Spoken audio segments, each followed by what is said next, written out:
Avez-vous déjà réfléchi à pourquoi certaines personnes semblent inébranlables tandis que d'autres s'effondrent sous la pression? Imaginez ceci, une pièce bondée, remplie de bavardages, mais une personne se tient calmement dans un coin, indifférente au chaos. Quel est leur secret? Ce n'est pas la chance, c'est l'état d'esprit.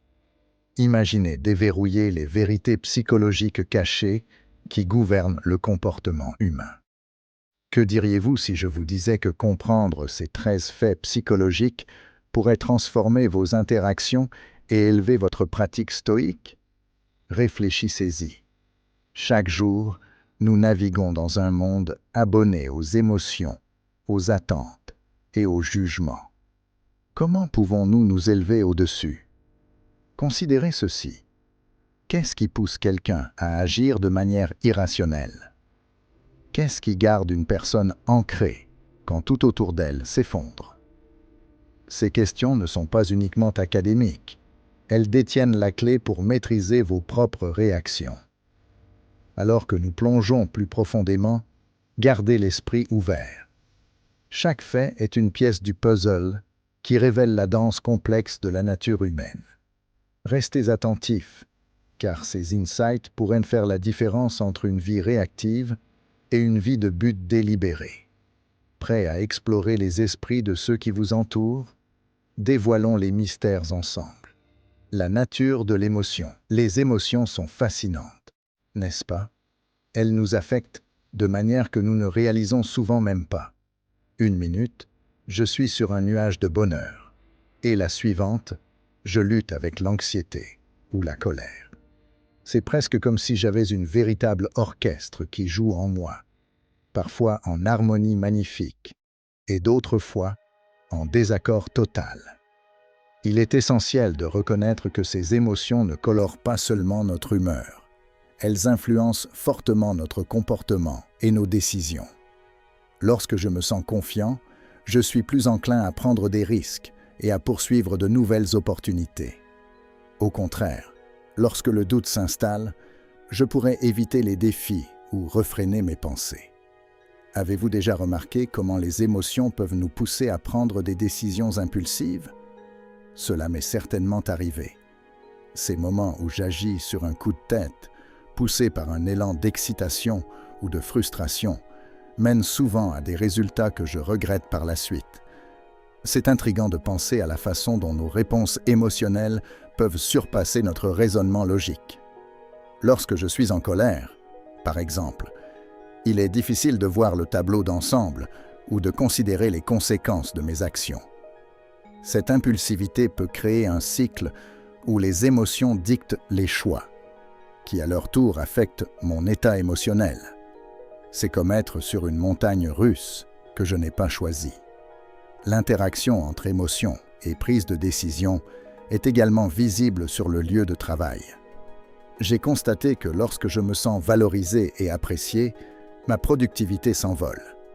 À l'inverse, si je me trouve dans un environnement toxique rempli de négativité, cela peut épuiser ma motivation et mon enthousiasme.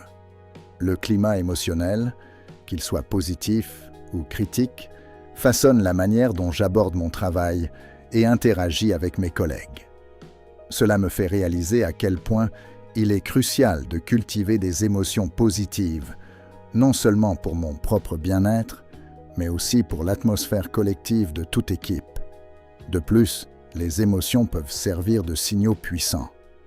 Quand quelque chose ne va pas, c'est souvent mon instinct qui essaie de me dire quelque chose d'important. J'ai appris à prêter attention à ces indices émotionnels, car ils peuvent me guider vers de meilleures décisions. Par exemple, si je sens une sensation d'inquiétude à propos d'une décision, j'ai compris qu'il pourrait s'agir d'un avertissement pour réévaluer mes options. Les émotions sont des messagers, et en y prêtant attention, je peux naviguer dans les complexités de la vie avec une plus grande conscience. En fin de compte, comprendre la nature de l'émotion, c'est embrasser le spectre complet de l'expérience humaine. Il ne s'agit pas seulement de rechercher le bonheur ou d'éviter l'inconfort. Il s'agit de reconnaître que chaque émotion a sa place. Que j'éprouve de la joie, de la tristesse, de la colère ou de la peur, chacune d'entre elles contribue à mon histoire. Apprendre à naviguer dans ces émotions me permet de prendre des décisions plus éclairées et de vivre une vie qui me semble authentique et fidèle à qui je suis. L'impact du stoïcisme. Le stoïcisme, une philosophie qui remonte à la Grèce antique, offre une perspective rafraîchissante sur la façon dont nous gérons nos émotions. Quand j'ai découvert le stoïcisme pour la première fois, c'était comme si une ampoule s'était allumée dans ma tête. Il enseigne que bien que nous ne puissions pas contrôler les événements extérieurs, nous pouvons contrôler nos réponses à ceux-ci. Cette idée me touche profondément, surtout pendant les périodes difficiles. Au lieu d'être emporté par la marée de mes émotions, je peux choisir de rester ancré et de répondre avec clarté et intention. Une des pratiques fondamentales du stoïcisme est le concept de résilience émotionnelle. Il s'agit de reconnaître que la vie nous lancera inévitablement des défis, mais c'est notre réaction qui définit notre expérience. J'ai découvert que l'application des principes stoïciens m'aide à cultiver un sens de force intérieure. Par exemple, lorsque je fais face à l'adversité, je me rappelle que j'ai le pouvoir de choisir comment je me sens et réagis. En reformulant ma perspective et en me concentrant sur ce que je peux contrôler, je constate souvent que mon tourment émotionnel s'atténue. Un autre aspect vital du stoïcisme est la pratique de la pleine conscience. Être présent avec mes émotions sans jugement a été transformateur. Quand je sens la colère ou la frustration monter, au lieu de la réprimer ou de réagir impulsivement, je fais un pas en arrière. Je reconnais l'émotion, je l'observe et je la laisse passer sans lui permettre de dicter mes actions. Cette pratique a non seulement amélioré ma régulation émotionnelle, mais a également approfondi ma compréhension de moi-même. De plus, le stoïcisme encourage un sens de la gratitude et l'acceptation de ce qui est. Il est facile de tomber dans le piège de souhaiter que les choses soient différentes, mais le stoïcisme enseigne que l'acceptation est la clé du bien-être émotionnel. J'ai appris à apprécier les leçons qui viennent d'expériences difficiles, reconnaissant qu'elles mènent souvent à la croissance personnelle. Ce changement de mentalité m'a aidé à embrasser les défis comme des opportunités plutôt que comme des obstacles. En fin de compte, l'impact du stoïcisme sur ma vie émotionnelle a été profond. Ce n'est pas une question de suppression des émotions, mais plutôt de les comprendre et de les gérer efficacement. En adoptant des pratiques stoïciennes, j'ai trouvé un plus grand sens de paix et de résilience face aux incertitudes de la vie. Cela rappelle que bien que je ne puisse pas tout contrôler autour de moi, je peux toujours contrôler ma réponse. L'effet de la comparaison sociale. La comparaison sociale est quelque chose auquel nous participons tous, souvent sans même nous en rendre compte. Je me surprends à faire défiler les réseaux sociaux, à jeter un œil à ce que font les autres, et soudain, je suis rempli de doutes sur mes propres réalisations. C'est une pente glissante, et l'impact sur mon estime de soi peut être significatif. Lorsque je vois des amis voyager à travers le monde ou réussir dans leur carrière, il est facile de se sentir comme si je prenais du retard. Cette comparaison constante peut engendrer un sentiment d'inadéquation difficile à éliminer. Ce que j'ai compris, c'est que la comparaison sociale n'est pas intrinsèquement négative. C'est la façon dont je gère ces sentiments qui compte. Il y a des moments où me comparer aux autres peut servir de motivation. Si je vois quelqu'un atteindre un objectif auquel j'aspire, cela peut enflammer en moi le désir de poursuivre mes propres rêves. Cependant, si je m'attarde trop sur les succès des autres, cela peut mener à des sentiments de jalousie et de ressentiment, qui sapent finalement mon bonheur. La clé semble résider dans la reconnaissance que le parcours de chacun est unique. Je me rappelle souvent que ce que je vois sur les réseaux sociaux est une version soigneusement élaborée de la réalité. Les gens ont tendance à montrer leur temps fort et non leur lutte. En déplaçant mon attention de la comparaison vers l'appréciation, je découvre que je peux célébrer les réalisations des autres sans diminuer ma propre valeur. C'est un changement de mentalité qui favorise la connexion plutôt que la compétition. Un autre aspect de la comparaison sociale que j'ai remarqué est son impact sur la santé mentale. Dans un monde où tout le monde semble vivre sa meilleure vie, il est facile de se sentir isolé et inadéquat.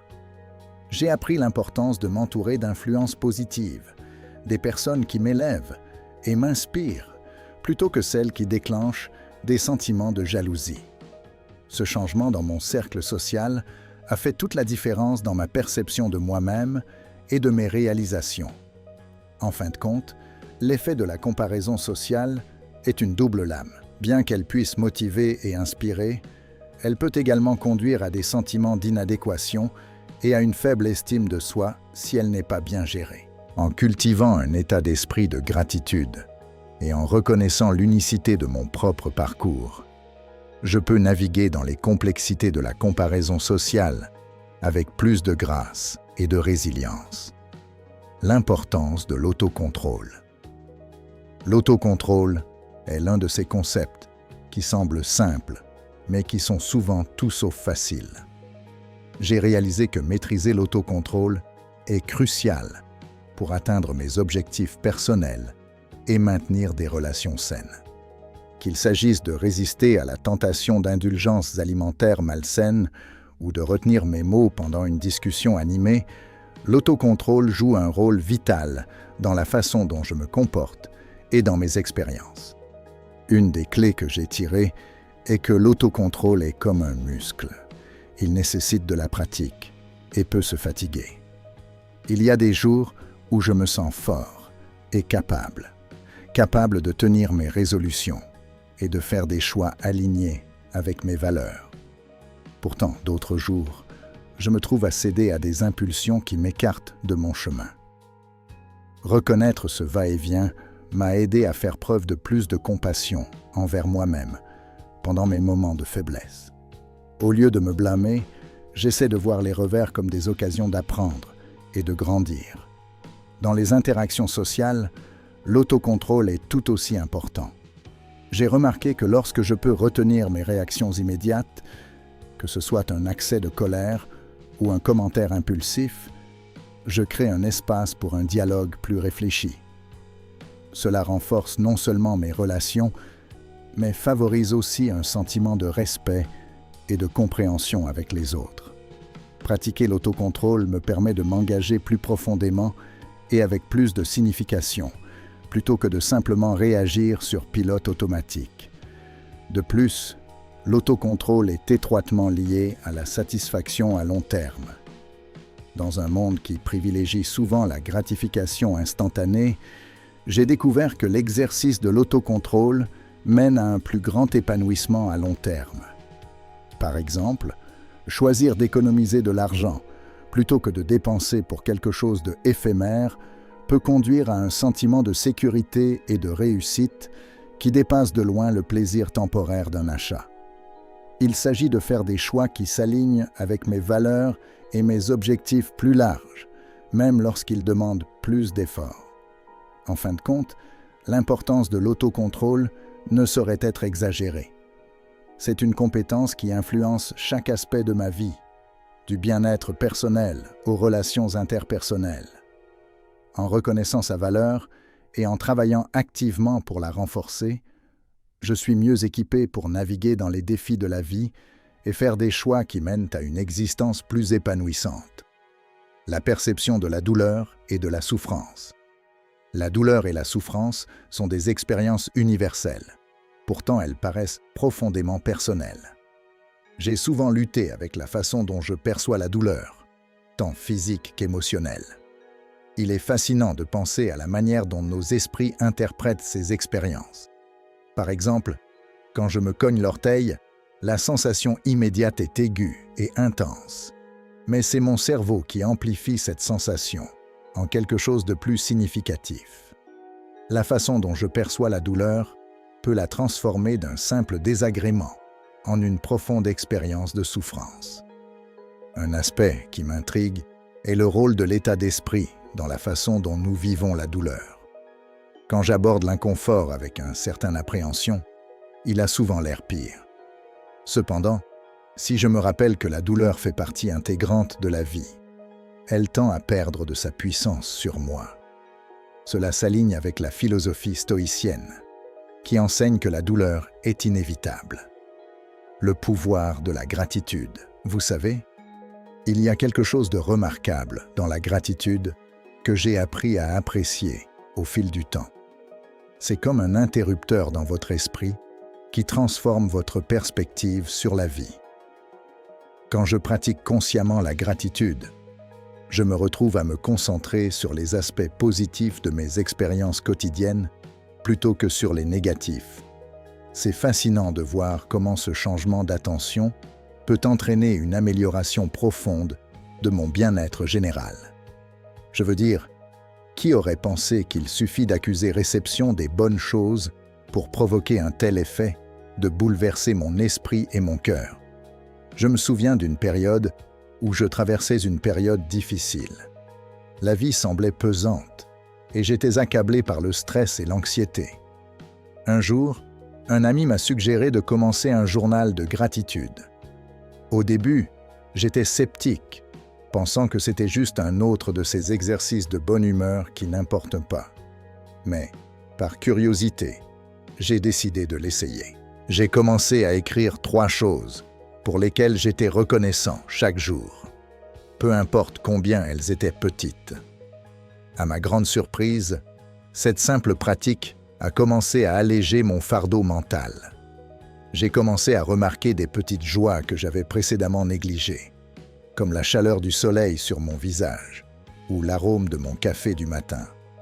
Alors que je continuais cette pratique, j'ai remarqué quelque chose d'intéressant.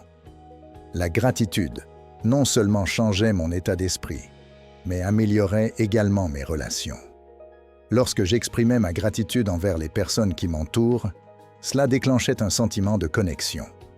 Je découvrais que remercier les autres pour leur soutien, ou simplement pour être dans ma vie, créait un cercle vertueux. Ils, à leur tour, se sentaient valorisés et répondaient avec gentillesse. C'est comme si la gratitude devenait un pont, renforçant mes liens avec mes amis et ma famille. De plus, des recherches soutiennent l'idée que la gratitude peut considérablement renforcer notre santé mentale. Des études ont montré que les individus qui pratiquent régulièrement la gratitude rapportent des niveaux de bonheur plus élevés et des niveaux de dépression plus bas. On pourrait dire que la gratitude agit comme un bouclier protecteur contre les émotions négatives. J'ai personnellement expérimenté cela. Lors des jours où je cultive consciemment la gratitude, je me sens plus résilient face aux défis. Les petites choses qui m'agaçaient auparavant semblent trivialité par rapport à l'abondance sur laquelle je me concentre. En fin de compte, embrasser la gratitude est devenu une pierre angulaire de ma routine quotidienne. C'est un outil simple mais puissant qui peut transformer notre vision de la vie. Que ce soit à travers le journalisme, le partage de l'appréciation avec les autres, ou simplement en prenant un moment pour réfléchir, l'acte d'être reconnaissant a des implications profondes sur notre bien-être mental. Cela nous rappelle que même dans le chaos de la vie, il y a toujours quelque chose pour lequel être reconnaissant. Mécanisme de défense psychologique. Maintenant, plongeons dans le monde fascinant des mécanismes de défense psychologique. C'est incroyable de voir comment nos esprits travaillent pour nous protéger de l'anxiété et du stress, souvent sans même nous en rendre compte. Ces mécanismes sont comme des boucliers invisibles que nous mettons en place pour faire face à des émotions ou des situations débordantes. Par exemple, j'ai remarqué que parfois, je pourrais minimiser mes réalisations ou éviter de confronter des vérités inconfortables sur moi-même. C'est un exemple classique de rationalisation et de déni. 2 mécanismes de défense que nous utilisons tous à un moment donné. Je me souviens d'une période où j'étais confronté à un revers professionnel significatif. Au lieu de confronter la déception de manière directe, je me suis retrouvé à rationaliser mon échec, me convainquant que ce n'était pas si grave. Je me disais que c'était juste une étape de plus, une manière de rediriger mon chemin. Bien qu'il y ait une part de vérité là-dedans, j'ai réalisé plus tard que j'évitais les sentiments d'inadéquation et de frustration qui accompagnaient la situation. C'était un mécanisme de défense qui se manifestait, me protégeant de la réalité inconfortable que je ne voulais pas affronter. Un autre mécanisme de défense que j'ai rencontré est la projection. C'est intéressant de constater parfois comment nous attribuons nos propres émotions ou insécurités aux autres. Je me souviens d'une période où je me sentais particulièrement anxieux à propos de ma valeur dans mes relations. Au lieu de traiter mes émotions, je les ai projetées sur mon partenaire, l'accusant d'être distant. C'était une manière de détourner mes propres insécurités, mais cela a finalement créé une tension inutile.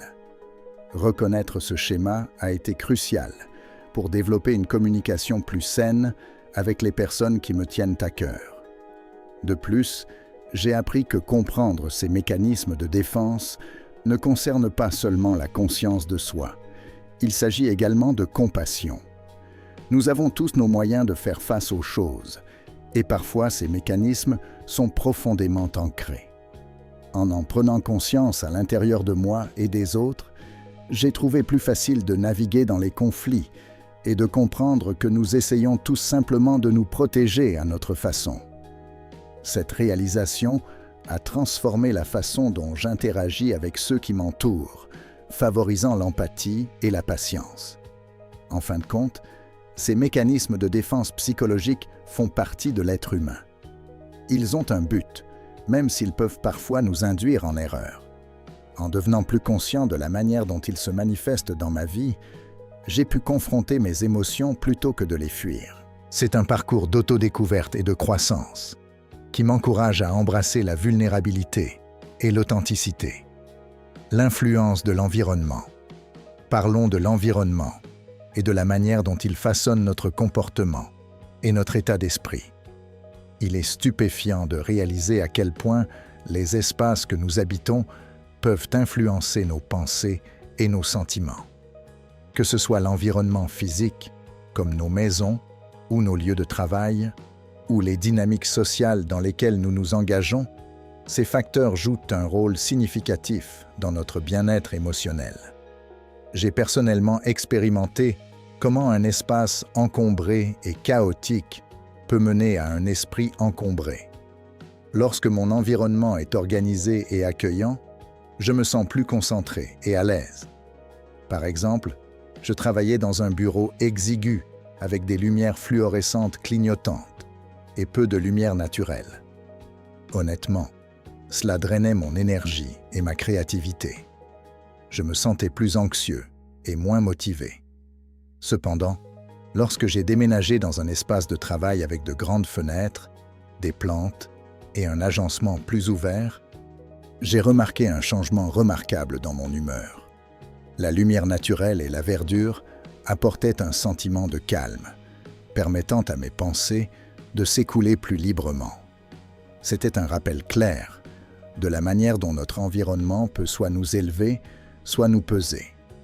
Les environnements sociaux sont tout aussi influents. J'ai compris que les personnes qui m'entourent ont un impact profond sur mon état d'esprit. Des amis positifs et soutenants m'encouragent à poursuivre mes objectifs et à embrasser les défis, tandis que des relations négatives ou toxiques peuvent vider mon énergie et mon estime de moi. Je me souviens d'une période où je m'éloignais d'un groupe qui s'engageait constamment dans des commérages et de la négativité. C'était une décision libératrice qui m'a permis de cultiver des relations avec des personnes qui m'inspirent et m'élèvent. De plus, les facteurs environnementaux dépassent nos cercles immédiats. Le contexte sociétal plus vaste, y compris les normes et les valeurs culturelles, façonne également notre comportement. Par exemple, vivre dans une communauté qui privilégie la santé mentale et le bien-être peut favoriser un sentiment d'appartenance et de soutien. J'ai remarqué que les communautés disposant de ressources accessibles, comme des programmes de santé mentale et des réseaux de soutien social, tendent à promouvoir des modes de vie plus sains et une plus grande résilience parmi leurs membres. Cela renforce l'idée que nous ne sommes pas seulement produits de nos choix individuels, mais aussi des environnements que nous habitons. En fin de compte, devenir conscient de l'influence de notre environnement est un outil puissant pour la croissance personnelle. Cela nous invite à façonner nos espaces et nos relations de manière intentionnelle. En nous entourant de positivité et en recherchant des environnements qui favorisent notre bien-être, nous pouvons améliorer notre résilience émotionnelle et cultiver un état d'esprit plus sain. Il s'agit de créer une vie qui reflète nos valeurs et nos aspirations. Et cela commence par les environnements avec lesquels nous choisissons de nous engager. L'importance d'un sens du but. Plongeons dans l'importance d'avoir un sens du but dans la vie. C'est un thème qui a gagné une attention significative, et pour de bonnes raisons. Avoir un but est comme une étoile polaire, fournissant direction et sens à notre existence. J'ai découvert que lorsque j'ai un sens clair du but, je me sens plus motivé et épanoui. C'est comme si mes actions s'harmonisaient avec un récit plus grand, ce qui ajoute de la profondeur même aux tâches les plus simples. Je me souviens d'une période où je me sentais perdu et démotivé. Je faisais les morts-vivants dans ma vie quotidienne, mais il y avait un vide lancinant. Ce n'est que lorsque j'ai pris le temps de réfléchir à mes passions et à mes valeurs que j'ai commencé à déterrer mon sens du but. J'ai réalisé que je voulais avoir un impact positif dans la vie des autres, que ce soit à travers mon travail ou mes relations personnelles. Cette réalisation a transformé mon approche de la vie. Tout à coup, chaque jour semblait plus significatif, et j'étais motivé à poursuivre des objectifs qui résonnaient avec mes valeurs. Des recherches mettent en lumière le lien entre le sens du but et la santé mentale.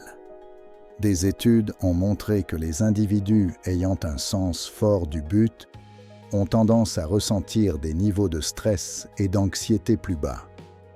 Je peux certainement m'identifier avec cela. Lorsque je m'engage dans des activités qui s'alignent avec mon but, je ressens un sens de satisfaction qui amortit les défis de ma vie.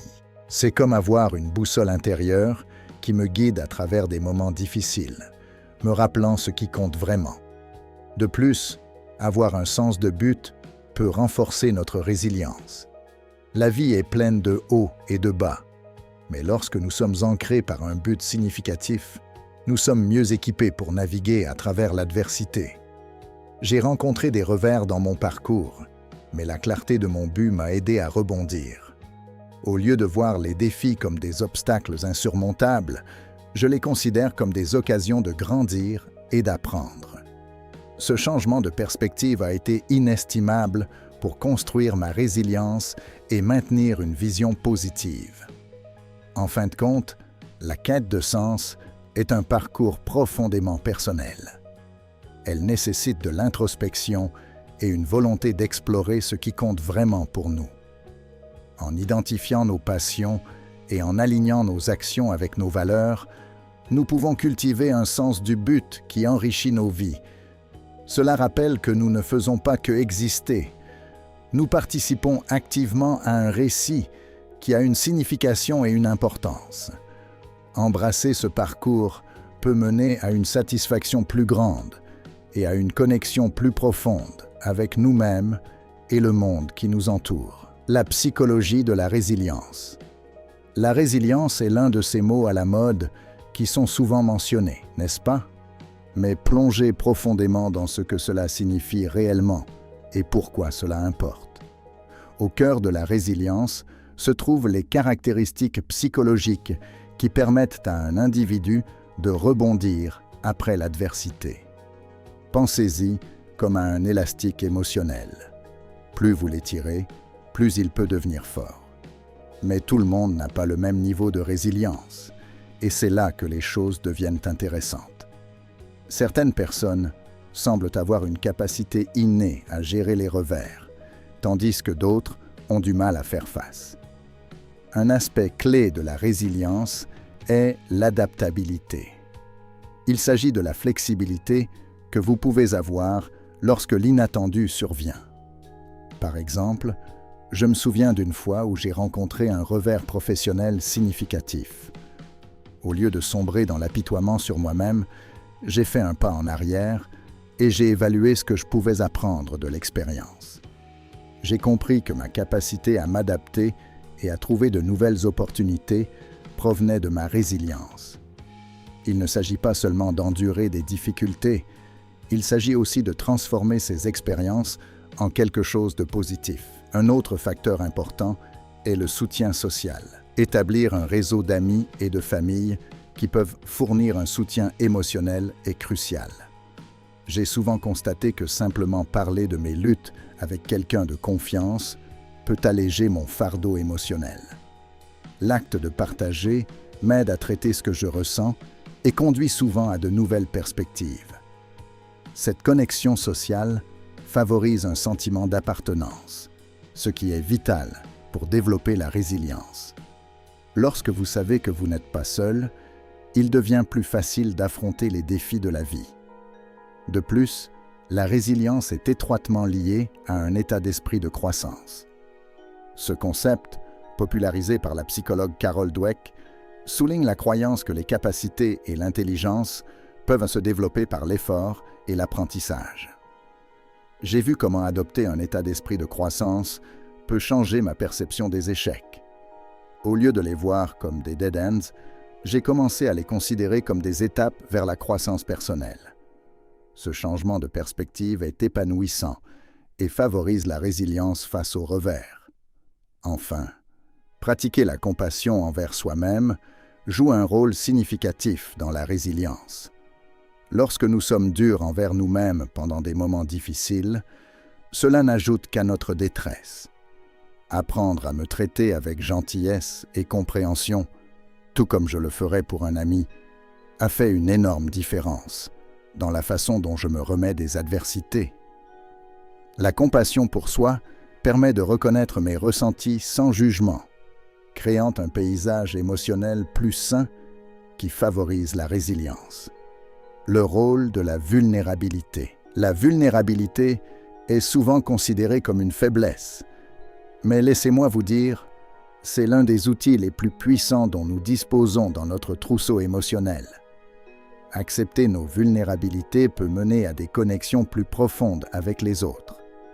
Je pensais autrefois que montrer la moindre vulnérabilité ferait de moi une personne faible. Cependant, j'ai découvert que lorsque je partage mes luttes et mes peurs avec les autres, cela ouvre en fait la porte à des relations plus authentiques. C'est un paradoxe. En exposant des parties de nous-mêmes que nous avons tendance à cacher, nous créons des liens plus forts avec ceux qui nous entourent. Un des aspects les plus profonds de l'embrassement de la vulnérabilité est la liberté qu'elle procure. Lorsque nous laissons tomber le besoin d'être parfait ou d'avoir tout figured out, nous nous autorisons à être humains. Je me souviens d'une conversation que j'ai eue avec un ami proche où nous avons tous deux partagé nos insécurités concernant nos carrières. C'était libérateur. Au lieu de me sentir isolé dans mes luttes, nous avons trouvé des points communs. Ce moment m'a fait réaliser que la vulnérabilité favorise la connexion et l'empathie, qui sont essentielles pour des relations saines. De plus, la vulnérabilité peut être un puissant catalyseur de croissance personnelle. Lorsque nous faisons face à nos peurs et incertitudes, nous apprenons souvent plus sur nous-mêmes dans le processus. Par exemple, j'ai commencé à faire des discours en public, quelque chose qui m'effrayait depuis des années. En reconnaissant ma peur et en y plongeant, non seulement j'ai amélioré mes compétences, mais j'ai également gagné en confiance. Embrasser la vulnérabilité peut nous pousser hors de nos zones de confort, conduisant à des expériences transformatrices. N'oublions pas le rôle que la vulnérabilité joue dans la promotion de la conscience de soi. Lorsque nous nous autorisons à ressentir et à reconnaître nos vulnérabilités, nous devenons plus en phase avec nos émotions et nos motivations. Cette conscience de soi est cruciale pour le développement personnel. J'ai constaté que plus je comprends mes vulnérabilités, mieux je peux les gérer.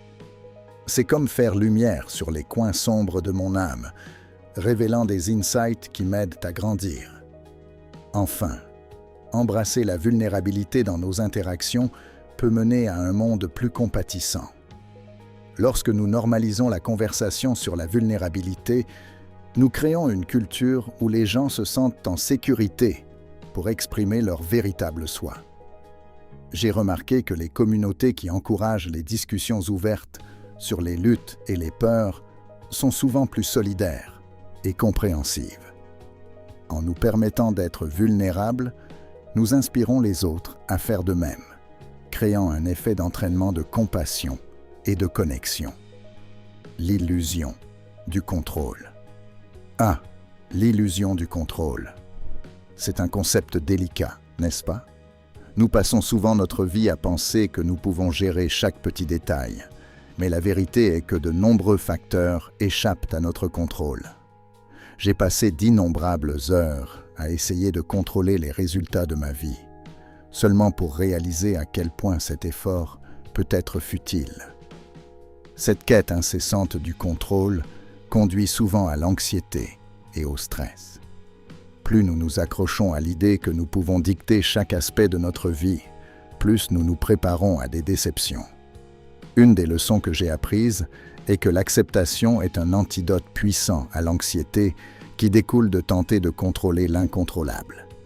Lorsque j'ai finalement accepté que je ne pouvais pas contrôler le résultat de certaines situations, comme les entretiens d'embauche ou les relations, j'ai trouvé un sentiment de soulagement.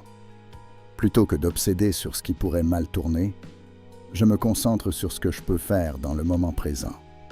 Ce changement de mentalité m'a permis de réduire considérablement mes niveaux de stress et d'aborder la vie avec une attitude plus détendue. Un autre aspect de l'illusion du contrôle est l'impact que cela a sur notre santé mentale. Lorsque nous croyons que nous pouvons tout contrôler, nous avons souvent tendance à nous blâmer lorsque les choses ne se passent pas comme prévu. Je me souviens d'une période où je n'ai pas obtenu la promotion que je désirais ardemment. J'étais convaincu que si j'avais agi différemment, j'aurais réussi. Ce genre de pensée n'a fait qu'accentuer mes sentiments d'inadéquation. Comprendre que certaines choses sont simplement hors de ma portée a facilité ma capacité à faire face à mes déceptions.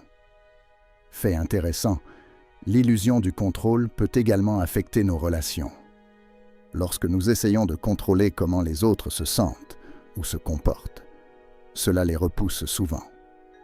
J'ai appris que la meilleure approche est de me concentrer sur mes propres actions et réactions, plutôt que d'essayer de manipuler les autres. Cette réalisation a conduit à des connexions plus saines et authentiques avec les personnes de ma vie. En fin de compte, se défaire de l'illusion du contrôle permet de ressentir une plus grande liberté. Cela nous soulage du fardeau d'une inquiétude constante et ouvre la voie à la spontanéité. J'ai constaté que lorsque j'arrête d'essayer de contrôler chaque résultat, je deviens plus réceptif aux occasions qui se présentent à moi. La vie a une façon drôle de nous surprendre, et parfois les meilleures expériences se produisent lorsque nous nous y attendons le moins. L'efficacité de la méditation. La méditation est devenue un terme à la mode ces temps-ci, n'est-ce pas? Mais explorons ses véritables bénéfices, en particulier dans le contexte du bien-être émotionnel. Je me souviens quand j'ai commencé à méditer, j'étais sceptique. Comment le fait de rester assis en silence pourrait-il m'aider? Cependant, en intégrant la méditation dans ma routine quotidienne, j'ai remarqué des changements significatifs dans ma clarté mentale et mon état émotionnel. C'est comme donner à mon esprit des vacances bien méritées, loin du chaos de la vie quotidienne. Un des aspects les plus remarquables de la méditation est sa capacité à apaiser l'esprit. Dans notre monde rapide, nous sommes constamment bombardés de stimuli, ce qui rend facile de se sentir accablé. J'ai constaté que juste quelques minutes de méditation chaque jour m'aidaient à me recentrer. C'est un moment où je peux prendre du recul, respirer profondément et laisser aller les pensées fugaces. Cette clarté mentale me permet d'aborder les défis avec un état d'esprit plus calme et mieux concentré. La méditation joue également un rôle significatif dans l'amélioration de la conscience de soi. Quand je m'assois tranquillement et que j'observe mes pensées, je tire des insights sur mes schémas émotionnels. Cette autoréflexion est inestimable pour le développement personnel. J'ai appris à mieux comprendre mes déclencheurs, ce qui m'a aidé à gérer mes réactions plus efficacement. C'est comme allumer une lumière sur mon paysage intérieur, révélant des zones où je peux améliorer et grandir. De plus, les bénéfices de la méditation s'étendent au-delà de l'individu. Des recherches ont montré que la pratique régulière de la méditation peut améliorer l'empathie et la compassion. J'ai constaté qu'après des sessions de méditation, je suis plus patient et compréhensif envers les autres. Cela renforce mes relations et contribue à un environnement social plus harmonieux. C'est fascinant de voir comment prendre soin de ma santé mentale peut avoir un impact positif sur ceux qui m'entourent. Enfin, la méditation peut servir d'outil puissant pour la résilience. Lorsqu'il s'agit de faire face à l'adversité, j'ai découvert qu'une pratique régulière de méditation m'aide à répondre plutôt qu'à réagir. Elle cultive un sentiment de paix intérieure qui m'aide à naviguer à travers les défis de la vie avec grâce. Au lieu de me laisser emporter par le chaos, je peux faire une pause, respirer et aborder la situation avec une perspective plus claire. Cette résilience nourrit un sentiment de force et d'adaptabilité crucial pour surmonter les obstacles. Alors que nous terminons cette exploration des 13 faits psychologiques sur les gens à travers le prisme du stoïcisme, je veux que vous preniez un moment et réfléchissiez. À quelle fréquence laissons-nous nos émotions dicter nos actions? Imaginez harnessing, le pouvoir de votre esprit pour rester inébranlable face au chaos extérieur. Les stoïciens nous enseignent que nos pensées façonnent notre réalité. Alors, et si vous choisissiez consciemment comment répondre à chaque situation? Pensez-y. Lorsque vous êtes confronté à l'adversité, réagissez-vous impulsivement ou faites-vous une pause pour réfléchir? C'est votre occasion de pratiquer cette pause. Défiez-vous. La prochaine fois que vous vous sentez accablé, demandez-vous: que ferait un stoïque à ma place? N'oubliez pas, ce ne sont pas les événements qui nous troublent, mais nos jugements à leur sujet. Alors, comment allez-vous appliquer ces insights dans votre vie quotidienne? Allez-vous accepter l'inconfort comme une chance de grandir? Le parcours pour maîtriser votre esprit commence maintenant. Avant de partir, laissez un commentaire ci-dessous en partageant lequel de ces faits vous a le plus marqué. Et n'oubliez pas de vous abonner pour plus d'insights qui peuvent transformer votre perspective et renforcer votre vie. Jusqu'à la prochaine fois, continuez à questionner, à grandir et à être stoïque.